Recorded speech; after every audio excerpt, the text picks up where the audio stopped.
Really? Various things? Yes. And the non-human. September 11, 2018, New York, far above the clouds. For its second attempt at landing, Air India 101 is getting closer to John F. Kennedy International Airport. There have recently been many sensitive instrument failures on this aircraft. Following a 14-hour flight, their gasoline supply is getting low.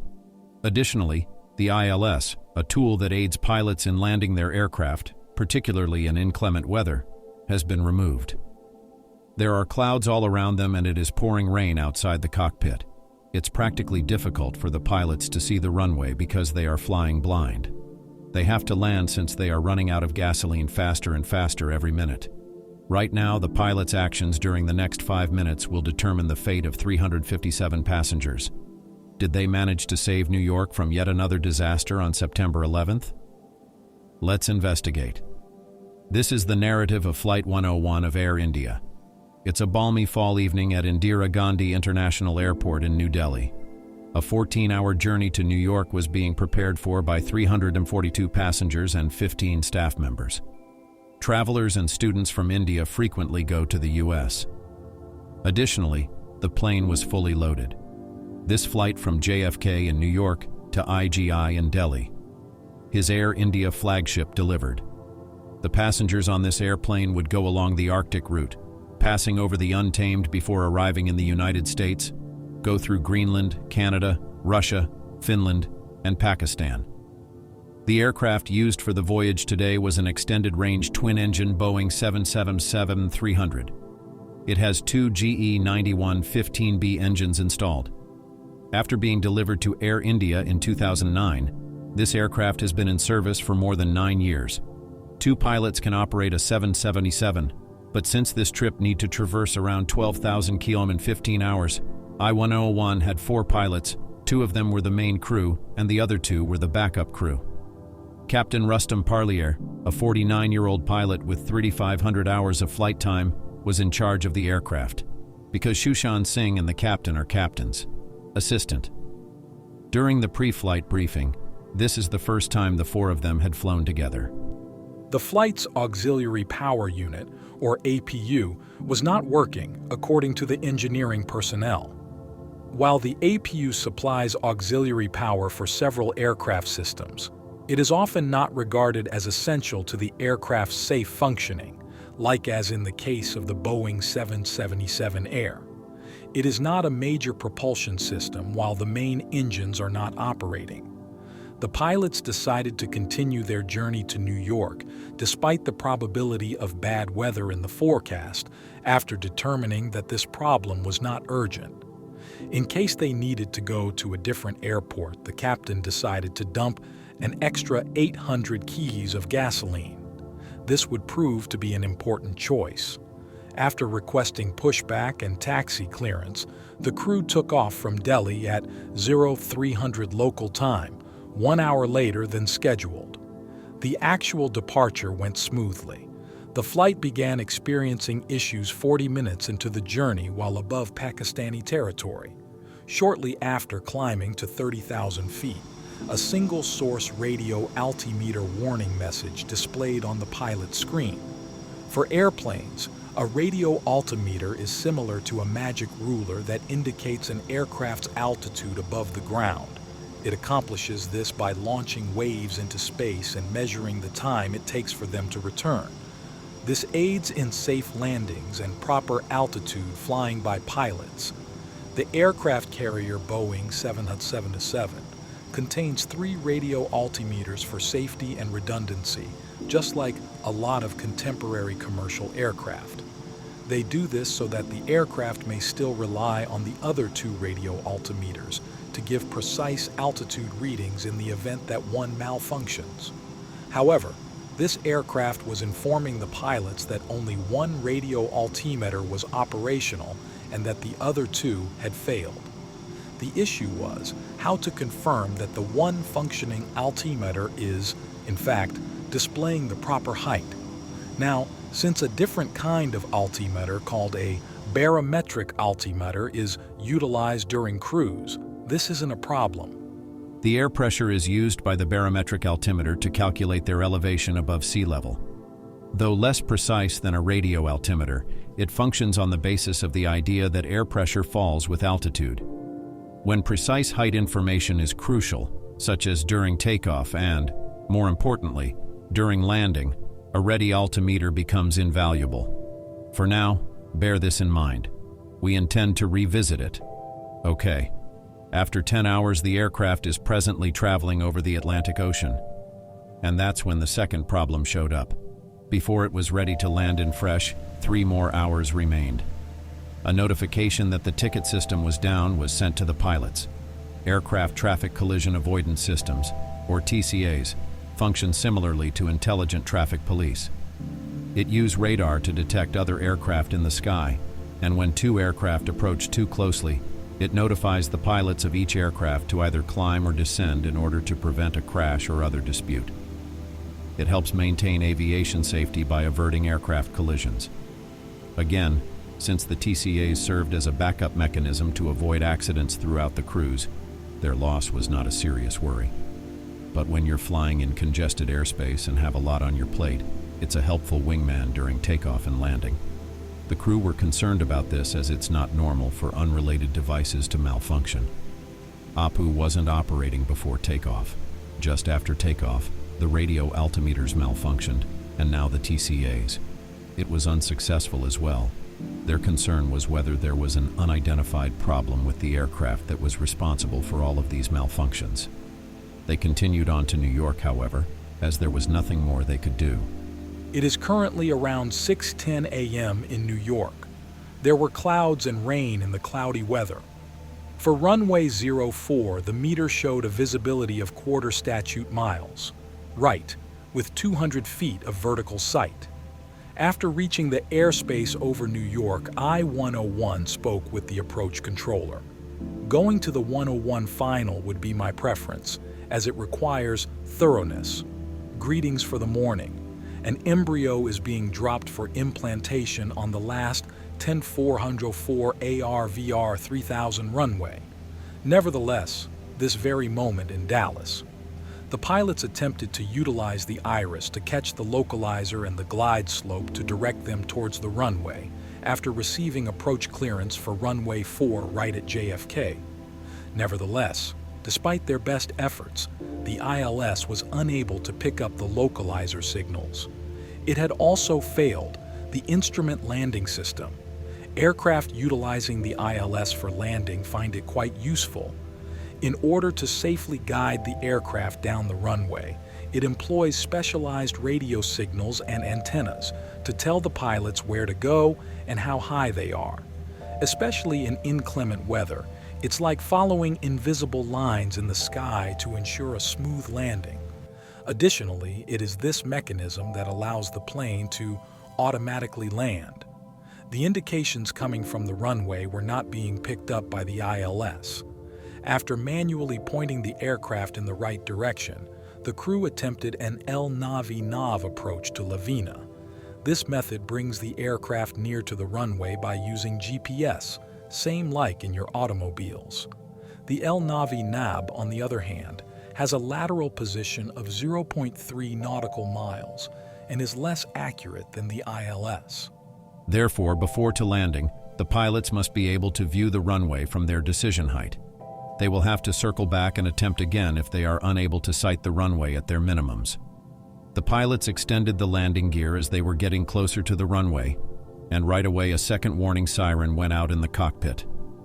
The pilots were alerted by this notification that the landing gear was not completely down and that they needed to take emergency action. After being aware of the noise, pilots are trained to take automatic action to investigate and resolve problems. Subsequently, upon reviewing the checklist, I discovered that the gear was indeed down and that the pilot's alarm, who were already dealing with a significant workload, were misled. This presented a serious diversion. The plane was traveling between 3 and 4 miles per hour at this point, but due to instrument failures and inaccurate gear warnings, the pilots were unable to steady the aircraft for landing, so they chose to circle around and try again. Once more till I became busy. And so, that's where it is. Additionally, the islands are one big rising. Take off over my head, ascend, and continue in 2005 in the direction of the field alone. After ascending to a height of 2,000 feet, the pilots contacted the departure controller in New York, and they never did return exactly as they had before. Yes. However, 2,000 headed out. 103,101, to be exact. Do you still believe that you were at a crossroads? Reaching the first zero. Elevation 3011. The crew then notified ATC that they were not yet prepared for a second attempt at landing, and that they needed longer holding vectors to try to resolve the issues they were experiencing. And retired, you know. What's your one, huh? Okay, that's good. We have lengthy vectors, I guess. We were also having some issues with our instruments. Was that why that was happening? Proceed. We're not sure whether we can even go with this strategy because, among other things, we lost the localizer, altered, and there were several other problems. You must now comprehend what a cloud ceiling is in order to comprehend what follows. The height of the cloud base above the surface is known as the cloud ceiling. It indicates to the pilots how high above the surface of the Earth they can view the ground. The pilots could land the aircraft at 0 feet over the cloud ceiling if it possessed a functional ILS. But because these pilots were using a non-precision approach, they needed to be able to see the runway in order to be sure they were landing in the correct spot. Hence, a minimum ceiling of 600 feet was needed. The ceiling of JFK Airport was 200 feet. Newark and Stewart alternative airports are located 200 feet above the ground. The weather I'm having right now is killing 200 people at Kennedy. Are we at, 4,500, Harvey? That's a tiny bit better then. Visibility is good, but there is an issue with slick since, well, if you can't use the eye, this, well, has a 200 ceiling, because each time you attempt to lock on, well, localizer, well, you know, the system's restrictions enable you to accomplish so. All right. You can't, I suppose. You can't perform an auto land or anything like an order that's not in stock. To begin with, you have some videos that will serve as a trial version of what radio is. It might be in opposition to Michael's instrument failures. Not being able to. Which ceiling is required? Do you know anything about anything above, say, 600? All right, I understand now.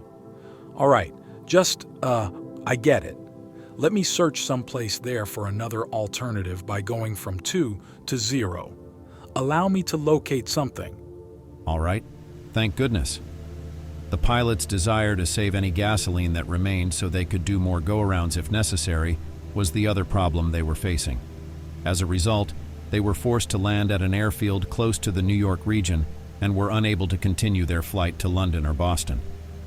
And, well, right before I go, what may your possible alternative be? The plan was to, arrive from New York and, see the other cities. Stewart and I appeared to be, well, in a similar kind of predicament. Their gasoline was running low and they were starting to draw from their reserves. It was beginning to come in handy that they had loaded an extra 800 kg in Delhi. Air India kicked in hard. Finding anything truly is proving to be difficult for me. That's excellent. I have the overcast level at 600 feet for Albany and 500 overcast for Boston Logan. There is also, a witness. I am attempting to locate Washington Dulles, which also has 200 seats. We're running a bit low on gasoline, so I'm just making sure Boston is checked as well. All right, let's have a brief and nice morning together. If we can save up a little less petrol, we're going to hire quite a bit of this equipment. After that, Pittsburgh is, I think, around 2,500, and he's up to 650 positive 500 that, to provide guidance on Air India 102-101. Steep ascent, keep up 6,000 damage 6/57 US. Or do you desire your presence? In my opinion, Bradley Bravo is the likely winner based on the local weather and the prediction. Celso Lima will be your greatest choice, congratulations. All right, I see. And how does it feel? All right. As of right present, there seems to be a pattern indicating that there are 500 overcast. The heating disk is also functioning a little better. I might give it a shot or, well, approach. All right. That's the reason it may accelerate in a scenario like this, since there are any obstacles and no fuel.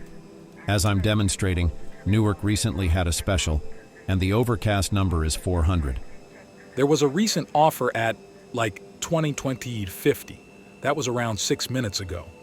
All right? Thus, it has somewhat improved. It is, sort of. No. About the vector, indeed. Apologies. Thus, the weather was just 400 feet cloudy when I arrived.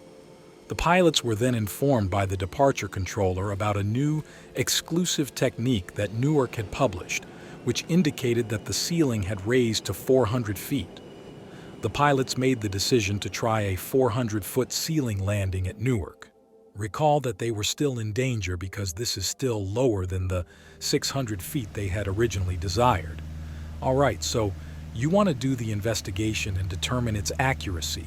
Yes, it is correct. That's our only choice since, well, pilots are unpredictable and the localizer just disappears whenever we don't want it. All right, so both sides of the aircraft were not in operation for your fire. Oh, that's accurate. Subsequently, you mentioned that the path on both sides of the aircraft was off the radar. Fine. Yes, it is correct. I'm not sure. There was only around 7,200 kilo of gasoline remaining in the plane at this time, which was sufficient to finish the journey. And so it begins. Thus far, there have been 2 radar altimeters. What more is there? On the aircraft, other things have broken down. One source. The radio. In any case, you must look for stereo. Other than the windshield system, that is. Audio, can be a brick. The question is, was it purposefully designed as well? And the controller inquired, giving the pilots a sobering reminder of how vulnerable their situation was. Would you like one? Okay. So please, as soon as you can, send me the passengers' names and the gasoline on board, if you will. We have, I guess, 370 in all. And, well, you will. All right. That's right, 7,200. Oh, please get these. All right. Yes, I was wondering what. The Newark approach controller received the pilots and approved them for the correct approach. Would you like to start off correctly, gaining 010, and complete 1 heavy at 10 miles? The only idea that made progress possible was that of the localizer. Then, in case help was needed, the controller sped up the emergency vehicles. When the aircraft touched down, the 3101 heavy emergency staff will be returned. While we wait here, you really should go see that one. The emergency is, well, a computer malfunction. The kind of aircraft is a Boeing 777, and the Model 370 is sold on board. Additionally, he wrote 72,000 as fuel. Thus, the crew had been in a high-stress situation for more than 14 hours, while attempting to land a large, fully laden aircraft in one of the busiest aviation corridors on the planet, without every standard tool. Furthermore, the only thing they could see outside the cockpit was clouds, and the pilots were hopeful that the clouds would break and they would be able to see the runway below as each minute went by. The plane continued to drop, and when it crossed the 1,000-foot mark, it was over the altitude required by their optimal descent route. The blade would have to run around again and burn more fuel, which it didn't have if this wasn't fixed right away. In an attempt to fix this and return the aircraft to the optimal route, Captain Palia pushed the nose down, but this just made it accelerate even more. Additionally, the controller once noticed a warning on the screen that said the aircraft was too close to the ground. They then cited the pilot's 101. However, you must meet me here on the left. 3012. I had seen it once, but I wasn't sure it was the one. Finally, they burst through the clouds at a height of 400 feet. They then realized they were too high and to the right of where they should have been. To bring the aircraft into alignment with the center line, Captain Palia made corrections to the flight path by moving the nose down and to the left. Ultimately, the aircraft made a safe landing on runway 4 at Newark after a flight of 15 hours. The pilots were then contacted by emergency services to inquire whether they needed any assistance, but they declined. 10 minutes following their landing, when they approached the gate in a cab, A rainstorm covered the whole airport. The crew would not have been able to land if they had needed to make a second landing attempt or postponed their approach by 5 minutes. Regretfully, it is still unclear what is causing these several instrument malfunctions. Since Air India has not made available either an incident report or an inquiry report, the primary computer of the aircraft, which manages the maintenance, diagnostic, and flight deck systems, is thought to have malfunctioned and provided the pilots with erroneous data. Even though it was a team of 4 people who had never worked together before, not only did the pilots show excellent crew resource management, but they also worked well together and with air traffic control to make sure the jet landed safely. The next day, the aircraft was flown as a ferry trip for transfer back to India.